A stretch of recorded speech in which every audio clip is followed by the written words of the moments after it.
అదే RTV app వార్తల్ని క్షణాల్లో చదివే అవకాశం ఉంటుంది. ఒక న్యూస్ పేపర్, ఒక టెలివిజన్ ఛానల్ మీ చేతుల్లో ఎప్పుడూ ఉంటాయి. బీసీ సంక్షేమ సంఘం అధ్యక్షుడు ఆర్ కృష్ణయ్యకు రాజ్యసభ సభ్యుడిగా అవకాశం కల్పించడంతో కూడా నల్గొండ పట్టణంలో ఉన్నటువంటి బీసీ సంఘం నాయకులు కూడా పెద్ద ఎత్తున హర్షం వ్యక్తం చేస్తూ నల్గొండ క్లాక్ టవర్స్ ఎండుకొని కూడా ఇక్కడ ఆ బాణసంచ పేల్చి ఆ స్వీట్లు పంచి కూడా సంబరాలు నిర్వహించుకున్న పరిస్థితి కనపడుతుంది. మనం విజువల్లో కూడా చూస్తున్నాం. మొత్తం కూడా వీరందరూ కూడా నల్గొండ పట్టణానికి సంబంధించిన బీసీ నాయకులు కూడా ఒకతాటిపైకి వచ్చి కూడా అయితే ఆర్ కృష్ణయ్యకు రాజ్యసభ సభ్యుడు ఇవ్వడంతో హర్షిస్తూ కూడా వీరి కార్యక్రమాన్ని నిర్వహించారు. తదితర అంశాలు తెలుసుకునేందుకు బీసీ సంఘం నాయకులు ఉన్నారు. ప్రస్తుతం వారితో మాట్లాడించే ప్రయత్నం చేద్దాం. సార్ చెప్పండి, ఆర్ కృష్ణయ్యకు రాజ్యసభ ఇవ్వడం జరిగింది, ఎట్లా చూడొచ్చు? ఈరోజు ఎన్డీఏ ప్రభుత్వం ఆర్ కృష్ణయ్య గారికి రాజ్యసభ సభ్యునిగా ఇవ్వడము మా బీసీ నాయకులందరికీ కూడా ఆనందంగా ఉన్నది. ఇచ్చినందుకు ఎన్డీఏ ప్రభుత్వానికి, బీసీ నాయకునికి ఆర్ కృష్ణయ్య గారికి హృదయపూర్వక ధన్యవాదాలు చేస్తూ ఉన్నాం.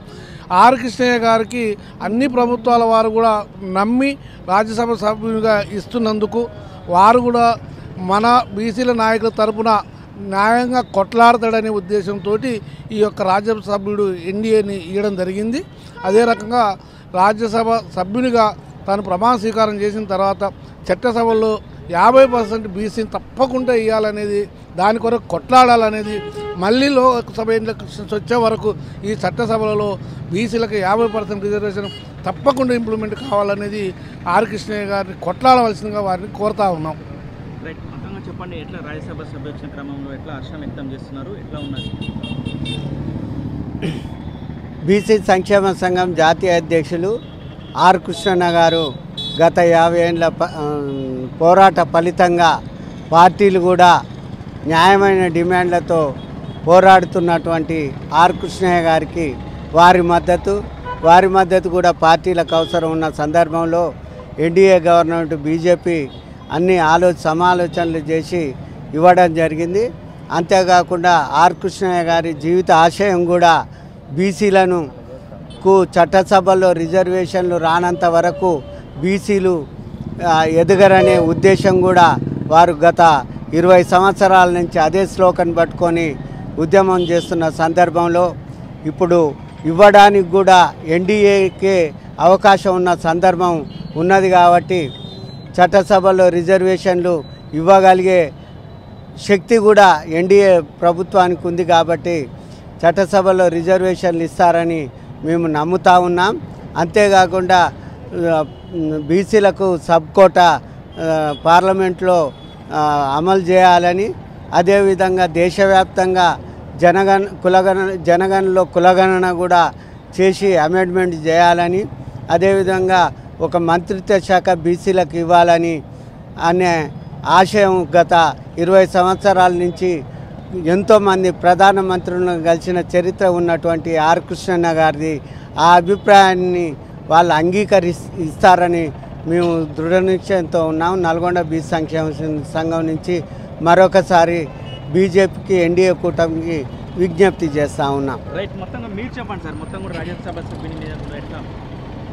ఇవాళ ఆర్ కృష్ణయ్య గారికి ఆయన ఒక రాష్ట్రానికి సంబంధించిన వ్యక్తి కాదు, జాతీయ వాదంతో ఉన్నాడు ఆర్ కృష్ణయ్య గారు. ఇవాళ బీసీలు ఏ రాష్ట్రము, తెలుగు రాష్ట్రాలే కాదు, కర్ణాటక, మహారాష్ట్ర, చుట్టుపక్కల ఉన్న అన్ని రాష్ట్రాలకు, యావత్ భారతదేశంలో ఉన్న బీసీలందరినీ కూడగట్టి భారతదేశంలో ఎంపీ స్థానాలు బీసీలకు వాటా ఎంత రావాలనో అవి వాటికి ప్రయత్నం చేస్తూ ఉన్నారు. అదేవిధంగా అసెంబ్లీలలో కూడా బీసీలు మేమెంతో మాకంతా వాటా అనే విధంగా ఆయన పోరాటం సుదీర్ఘంగా సుమారు 50 సంవత్సరాల నుంచి పోరాటం చేస్తూ ఉన్నారు.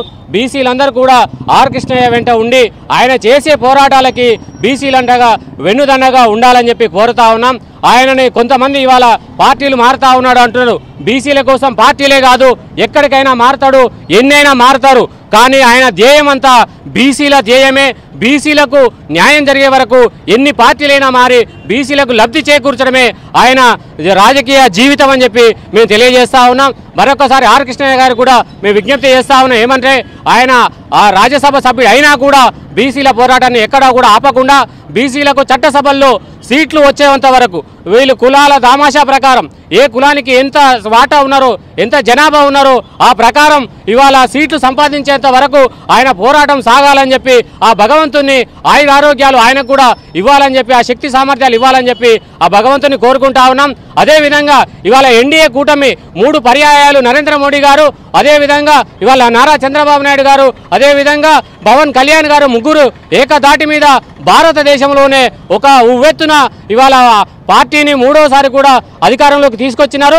ఇవాళ బీసీలకు న్యాయం చేసినట్టయితే ఖచ్చితంగా 4వసారి కూడా ఇవాళ ఎన్డీఏ కూటమి అధికారంలోకి రావడం తథ్యమని చెప్పి మేము తెలియజేస్తా ఉన్నాం. ఆర్ కృష్ణయ్య గారికి రాజ్యసభ ఇచ్చినందుకు కూడా ఎన్డీఏ కూటమికి మరొకసారి హృదయపూర్వక ధన్యవాదాలు తెలియజేస్తాం నల్లగొండ బీసీ సంక్షేమ తరపు నుంచి. చెప్పండి సార్, చాలా సంవత్సరాల నుంచి కూడా బీసీల వైపే ఉంటూ బీసీల సమస్యలు కూడా పరిష్కరించాలని కోరుతూ కూడా ఆర్ కృష్ణయ్య పోరాటాలు చేశాడు. ఈ క్రమంలో రాజ్యసభ సభ్యుడు కూడా ఎన్నికైన పరిస్థితి ఉంది. ఎట్లా అనిపిస్తుంది సార్ మొత్తం నల్గొండ జిల్లా బీసీ సంఘం తరఫున? ఈరోజు పెద్దలు బీసీ జాతీయ సంక్షేమ సంఘం అధ్యక్షులు పెద్దలు గౌరవనీయులు ఆర్ కృష్ణయ్య గారికి మరి 2వసారి కూడా రాజ్యసభ సభ్యునిగా ఎన్నిక కావడం జరిగింది. మరి అది కూడా ఏకగ్రీవంగా ఎన్నిక జరగడం చాలా చాలా అదృష్టం. మరి అదేవిధంగా ఈరోజు వారికి మరి ఇలాంటి అవకాశం కల్పించినటువంటి ఎన్డీఏ కూటమి కూడా ప్రత్యేకంగా ధన్యవాదాలు తెలియజేస్తా ఉన్నాం. రాబోయే రోజుల్లో మన బీసీల కోసం నిరంతరం పోరాటం చేసి మన పెద్ద ఎత్తున మన ప్రజలు సహకరిస్తూ మన సమస్యల కోసం నిరంతరం పోరాటం చేస్తున్న వ్యక్తికి మనందరం కూడా సహకరించవలసిన అవసరం కూడా ఉందని చెప్పేసి కూడా ఈ సందర్భంగా తెలియజేస్తా ఉన్నాం. ఇదే రోజు మరి చూస్తే రాజకీయాల్లో చూస్తే మరి ఎటు చూసినా కూడా 50 సంవత్సరాల నుంచి ఒక బీసీ భావంతో మరి ముందుకు వెళ్ళిన వ్యక్తిని చూస్తే మరి మన దేశంలో కూడా ఎక్కడ కూడా ఎవరు లేరని చెప్పేసి కూడా ఈ సందర్భంగా తెలియజేయచ్చు. మరి వారిని మనం అండదండగా ఉండి వారిని కాపాడుకోవాల్సిన అవసరం కూడా మనకుంది. వారికి కూడా మనని బీసీలను కాపాడుకోవాల్సిన అవసరం కూడా మరి ఆర్ కృష్ణయ్య గారికి కూడా ఉందని చెప్పేసి కూడా ఈ సందర్భంగా తెలియజేస్తా ఉన్నాం. రాబోయే రోజుల్లో మరి పెద్ద ఎత్తున మరి చట్టసభల్లో రిజర్వేషన్ల గురించి కూడా మరి పెద్ద ఎత్తున మరి నిరసన తీసి కూడా మరి ఎన్డీఏ కూటమి దాన్ని కూడా రాజకీయ రిజర్వేషన్ కూడా ప్రకటించాలని చెప్పేసి కూడా ఈ సందర్భంగా కోరుతా ఉన్నాం. మరి అదేవిధంగా మరి దేవుడు వారికి ఐశ్వర్యాలు ఆరోగ్యాలు కూడా కల్పించి మరి బీసీల సమస్యల కోసం నిరంతరం పోరాటం చేయడానికి కూడా వారికి సహకరించవలసిందిగా కూడా ఆ దేవుని కూడా మీకు కోరుతా ఉన్నాం. మరి అదేవిధంగా వారు మరి ఇన్ని సంవత్సరాల నుంచి పోరాటం కేవలం బీసీల కోసమే ఉద్యమం కోసమే పాటుపడతా ఉంటూ ఎలాంటి మరి వారు అభ్యుదయం వారి జీవనశైలి కూడా మార్చుకుంటూ మరి రోజు రోజుకు మరి బీసీల కోసం పాటుపడుతూ ఇలాంటి వ్యక్తులు కూడా మన ప్రపంచంలో కూడా దేశంలో ఎక్కడ లేరని చెప్పేసి తెలియజేస్తా ఉన్నాం. అదేవిధంగా మరి చట్టసభలో రిజర్వేషన్ అయితే కులగణన చేసే జనాభా నిష్పత్తి ప్రకారం కూడా రాజకీయ రిజర్వేషన్లు కల్పించాలని చెప్పేసి కూడా ఈ సందర్భంగా కోరుతూ మరి ఇలాంటి అవకాశాలు మరి బీసీలకు మునుముందు కూడా మరింత అవకాశాలు రావాలని వారు కూడా బీసీల కోసం నిరంతరం పదవులు రాగానే కాకుండా నిరంతరం బీసీలను కూడా కాపాడుకోవాల్సిన అవసరం, రాజకీయ చైతన్యం కూడా తీసుకురావాల్సిన అవసరం ఉందని చెప్పేసి కోరుతా ఉన్నాం. రేపు రాబోయే ఎన్నికల్లో మన స్థానిక సంస్థల్లో కూడా బీసీలు పెద్ద ఎత్తున బీసీ అభ్యర్థులను గెలిపించుకొని మన సత్తా ఏందో నిరూపించుకోవాల్సిన అవసరం కూడా ఉందని చెప్పేసి ఈ సందర్భంగా తెలియజేస్తా ఉన్నాం. రైట్, మొత్తంగా చూస్తున్నాం ఏదైతే 50 సంవత్సరాలకు పై కూడా బీసీల పక్షానే ఉంటూ బీసీల సమస్యల కూడా నిత్యం పోరాడుతున్న ఆర్ కృష్ణయ్యకు రాజ్యసభ సభ్యునిగా ఎన్నిక చేయడం కూడా చాలా సంతోషంగా ఉందని వారు ఆశిస్తూ నల్గొండ క్లాక్ టవర్ సెంటర్లో కూడా బాణసంచా కాల్చి కూడా సంబరాలు నిర్వహించుకున్న పరిస్థితి కనపడుతుంది. వీడియో జర్నలిస్ట్ కృష్ణతో అచ్యుత్, ఆర్టీవీ, నల్గొండ. మరిన్ని వీడియోస్ కోసం ఛానల్ ని సబ్స్క్రైబ్ చేయండి, లేటెస్ట్ అప్డేట్స్ కోసం వాట్సాప్ ఛానల్ ని ఫాలో చేయండి అండ్ లింక్ డిస్క్రిప్షన్ లో ఉంది.